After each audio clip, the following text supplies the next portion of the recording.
Olá, nos grupos pequenos da PIPPG estamos estudando sobre finanças e hoje nós vamos ver dois aspectos bastante importantes relacionados. Primeiro, buscando conselhos para a tomada de decisões e segundo, agindo com honestidade em tudo.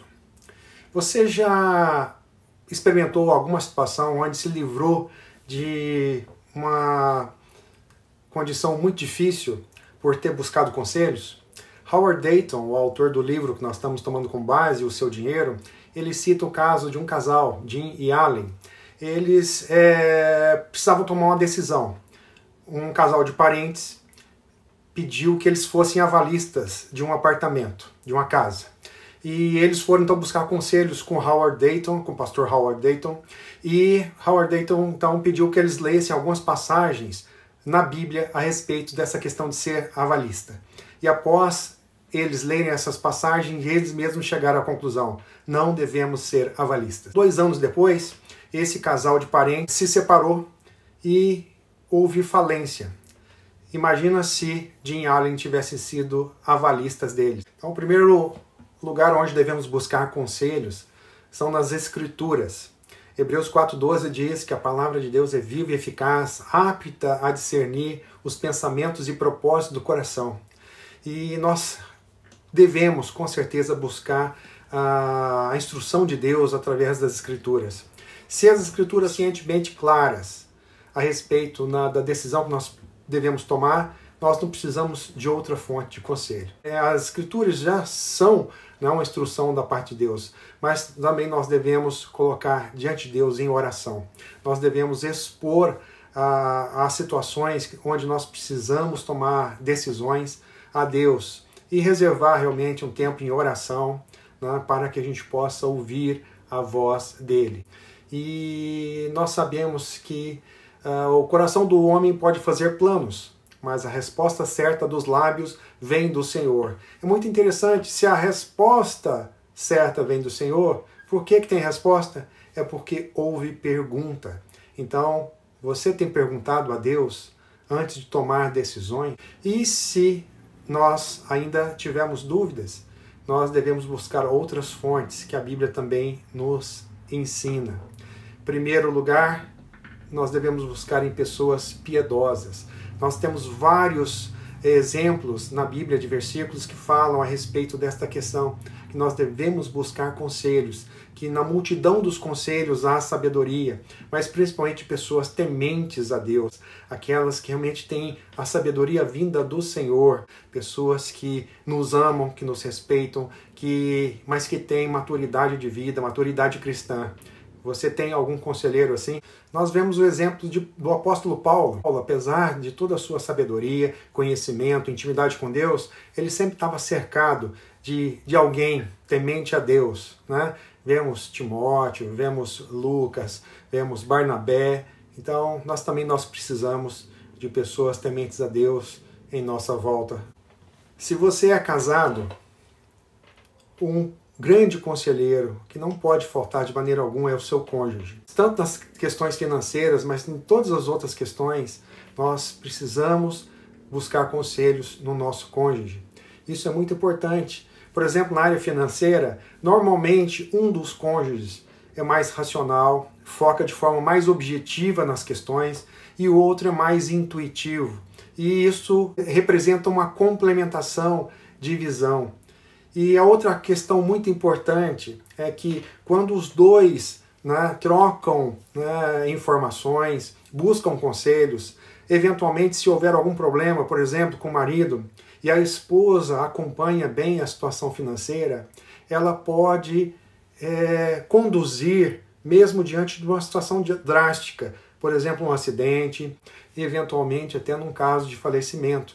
E outra coisa muito importante dos cônjuges buscarem conselhos nessa área financeira é que, se os dois concordarem em alguma decisão, mesmo que essa decisão possa vir a ser algo muito equivocado, mas se houve um consenso entre os dois, o casamento, o relacionamento, ele vai ser preservado. E não vai haver aquela situação de um jogando na cara do outro uma decisão equivocada. Uma outra fonte muito importante de conselhos para nós são os nossos pais. A Bíblia também relata, né, em vários versículos, a importância de buscarmos, né, a instrução dos nossos pais. São as pessoas que mais nos amam, que são capazes de fazer sacrifícios, abrir mão de coisas para eles mesmos em função, né, do nosso bem. Então, mesmo que os nossos pais não tenham muita sabedoria nessa parte financeira, é uma forma de honrá-los se nós buscarmos conselhos. Mas é óbvio, Gênesis diz que deixa o homem pai e mãe e se une à sua mulher. O que significa isto? Não significa abandonar os pais, mas significa que quando você é adulto, você já tem, você se sustenta e tem o seu relacionamento conjugal, casado. Obviamente você não deve obediência mais aos pais, mas é uma forma de honrá-los, ouvir conselhos. Obviamente não significa obedecer, significa ouvir conselhos para que vocês tomem decisões. Nós já falamos que na multidão dos conselhos há sabedoria. Lá em Provérbios diz isso. Mas uma outra forma muito importante de nós termos conselheiros é quando nós nos envolvemos em grupos pequenos, como você está fazendo, participando de um GP da igreja. Num grupo pequeno, nós confortamos-nos uns aos outros, nós choramos em tempos difíceis, nós nos alegramos também em momentos muito agradáveis. E é muito importante, num grupo pequeno, com a intimidade, com a liberdade que nós temos, é mais fácil também nós aceitarmos conselhos, inclusive de nós sermos confrontados com algumas questões. Por quê? Porque nós sabemos que nós somos respeitados, que nós somos amados. Então, se você está vendo esse vídeo e não participa de um GP, de um grupo pequeno da igreja, não perca essa bênção. Procure um grupo mais próximo de você ou que você tenha mais afinidade. Não perca essa bênção.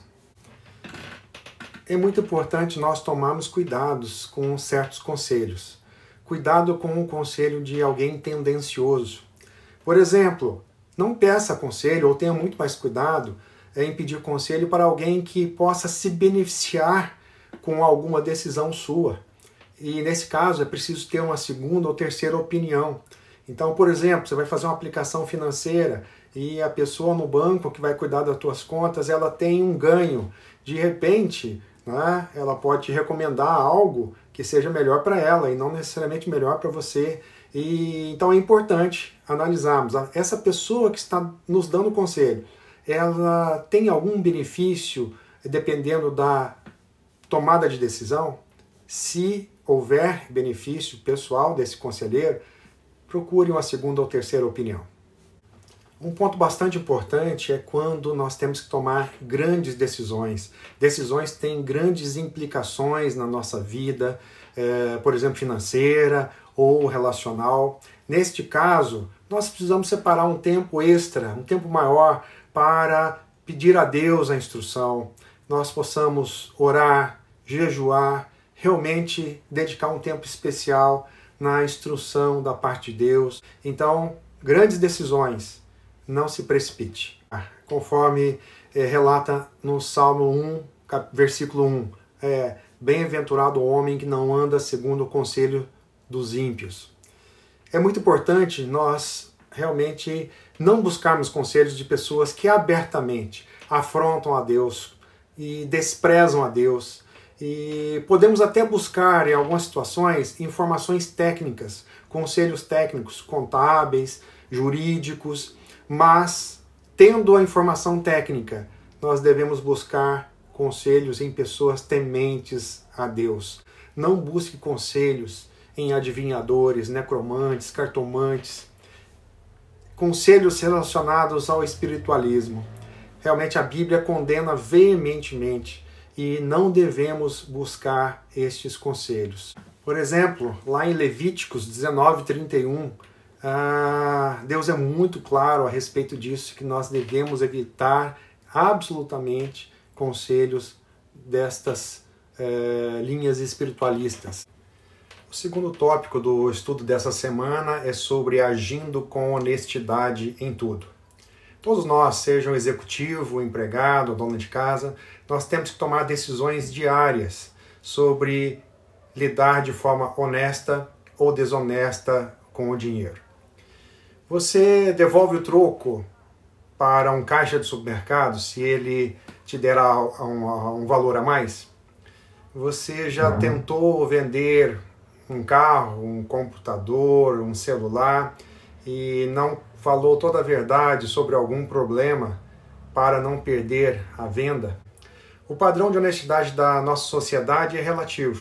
Algumas pequenas desonestidades são toleradas muitas vezes, mas diante de Deus nós vemos que nós somos exigidos em agirmos com honestidade absoluta. E qual então é o padrão de honestidade das Escrituras? Nós vemos em Provérbios 20, 23 que Deus odeia a desonestidade e a mentira. Vemos também em Levíticos que, como mandamento, para não furtarmos, para não usarmos de falsidade, para não lesarmos o nosso próximo. Lá em 1 Pedro, nós vemos também que Deus diz para sermos santos, porque Ele é santo. Então esse é o padrão de honestidade, um padrão de honestidade realmente muito elevado e que nós devemos buscar.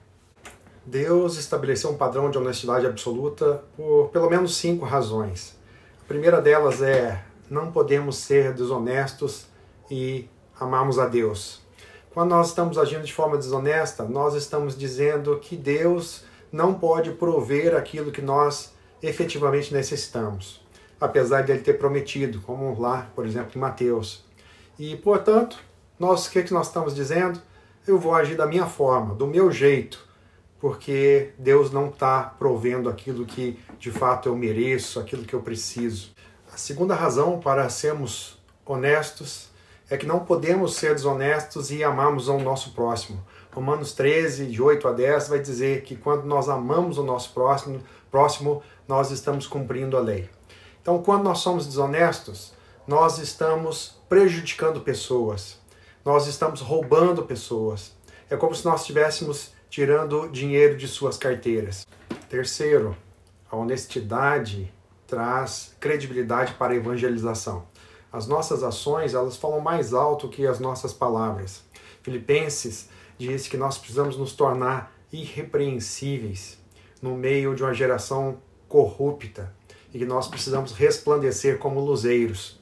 Portanto, quando nós agimos de forma absolutamente honesta, isso impacta os não crentes, porque eles percebem o temor que nós temos a um Deus verdadeiro, um Deus relevante para o nosso dia a dia. Quarto, a honestidade confirma a direção de Deus, se algo é da vontade ou não de Deus. Nós temos um exemplo citado por Howard Dayton, de um casal nos Estados Unidos que desejava muito comprar uma casa, mas eles estavam muito endividados e eles mentiram para o banco para poderem conseguir o empréstimo. Mas como eles mentiram, na verdade, as prestações não cabiam no orçamento deles. E logo isso tornou uma bola de neve. E o que aconteceu? Eles perderam a casa e quase perderam o casamento. Então, se eles tivessem sido honestos, verdadeiros na apresentação da sua situação financeira para o banco não teria emprestado aquele dinheiro. E, portanto, Deus teria usado essa situação para confirmar que não era da vontade dele naquele momento que eles comprassem aquela casa. Em quinto lugar, mesmo pequenos atos desonestos são devastadores. Lucas 16:10 diz que quem é fiel no pouco também é fiel no muito. Portanto, assuma o compromisso de ser absolutamente honesto, de não roubar um clips, uma folha, um telefonema, absolutamente nada do seu empregador, do governo para o qual você de repente trabalha ou de qualquer pessoa. Em Provérbios 16:6, nós vemos que pelo temor do Senhor os homens evitam o mal. E em Hebreus nós vemos que Deus é um Pai amoroso, mas que nos disciplina para aproveitamento, para que nós sejamos participantes da sua santidade. Em Provérbios 13:11, diz que os bens que são facilmente adquiridos também são facilmente perdidos. Mas o que fazer se porventura nós agirmos de forma desonesta? Lá em 1 João 1:9 diz que Se nós confessarmos nossos pecados, Ele é fiel e justo para nos perdoar, mas também para nos purificar de toda injustiça. Então, se nós tivermos agido de forma desonesta, nós precisamos nos arrepender, pedir perdão e nos apropriar desse perdão, de forma que nós possamos também ser purificados, isto é, que ocorra uma mudança de vida. Howard Dayton diz algo também muito desafiador, que se nós tivermos agido de forma desonesta, ele diz que nós precisamos restaurar a comunhão com a pessoa lesada e nós precisamos confessar o nosso pecado para essa pessoa. Realmente é algo desafiador, mas o próprio Howard Dayton diz que lutou muito com isso, mas quando ele começou a agir dessa forma, ele foi tremendamente abençoado. E vemos lá em Provérbios que aquele que encobre as suas transgressões jamais prosperará. Então vem o desafio para nós. Se nós tivermos lesado alguma pessoa, nós precisamos restaurar a comunhão com essa pessoa, confessando o nosso pecado. Outro desafio muito importante está em Levítico 6, 4, 5, que diz que se nós tivermos adquirido qualquer coisa de forma desonesta, nós precisamos devolver para devido dono. E também uma advertência muito grande que a Bíblia nos traz sobre o suborno, que nós não devemos aceitar suborno e também não devemos subornar ninguém. Cuidado, de repente, com alguma comissão, com algum presente, que de repente pode ser uma forma de suborno que nós não estamos percebendo. Então vamos ficar atentos para que nós não recebamos suborno e nem subornemos ninguém, nem um guarda de trânsito.